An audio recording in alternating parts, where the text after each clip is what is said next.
ការប្រើប្រាស់ទឹកភ្លើងដោយសន្សំសំចៃគឺជាការចូលរួមចំណែកកាត់បន្ថយបម្រែបម្រួលអាកាសធាតុ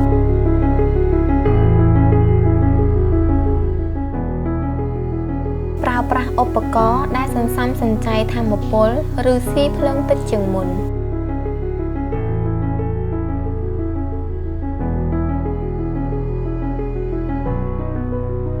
ចូលរួមប្រើប្រាស់យានយន្តអគ្គិសនីឬដាវនិងជិះកង់បញ្ឈប់និងកាត់បន្ថយការដុតសំរាមពីវាលពីកាល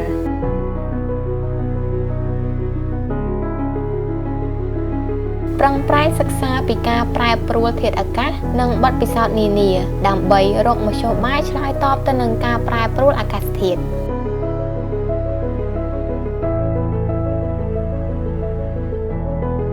ព្យាយាមបង្កើតមុខរបរឬអាជីវកម្មថ្មីៗទាំងឡាយដែលឆ្លើយតបទៅនឹងការប្រែប្រួលអាកាសធាតុ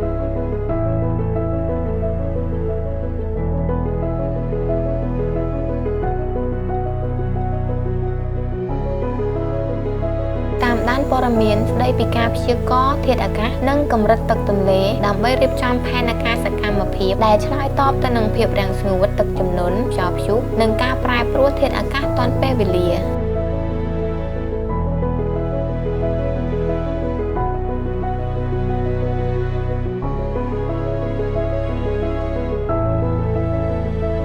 ត្រៀមគ្រប់គ្រងប្រភពនិងរក្សាទឹកសម្រាប់ប្រើប្រាស់ប្រចាំថ្ងៃនិងការធ្វើកសិកម្ម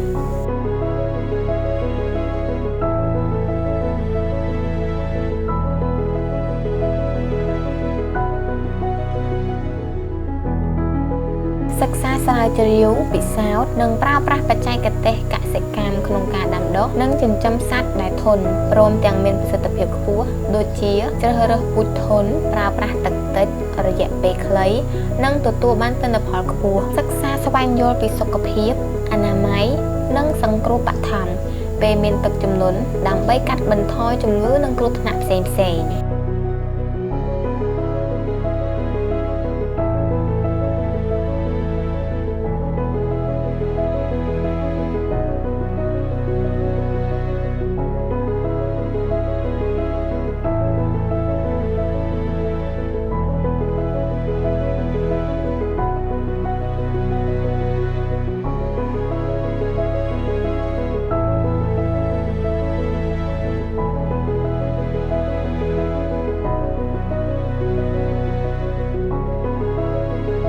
ញ៉ាំទឹកឲ្យបានគ្រប់គ្រាន់ឧស្សាហ៍ងូតទឹកពេលមានអាកាសធាតុក្តៅឬក្តៅខ្លាំងដើម្បីបំពេញតម្រូវការរបស់សារពាង្គកាយបង្ការបញ្ហានិងជំងឺផ្សេងៗជ្រើសរើសសម្លៀកបំពាក់ឲ្យបានសមស្របជាមួយធាតុអាកាសជៀសវាងគ្រឿងស្រវឹងឬភេសជ្ជៈបង្កឲ្យក្តៅខ្លាំងដែលអាចធ្វើឲ្យមានបញ្ហាដល់សុខភាពដាំដើមឈើឲ្យបានច្រើនដើម្បីរក្សាលំនឹងសីតុណ្ហភាព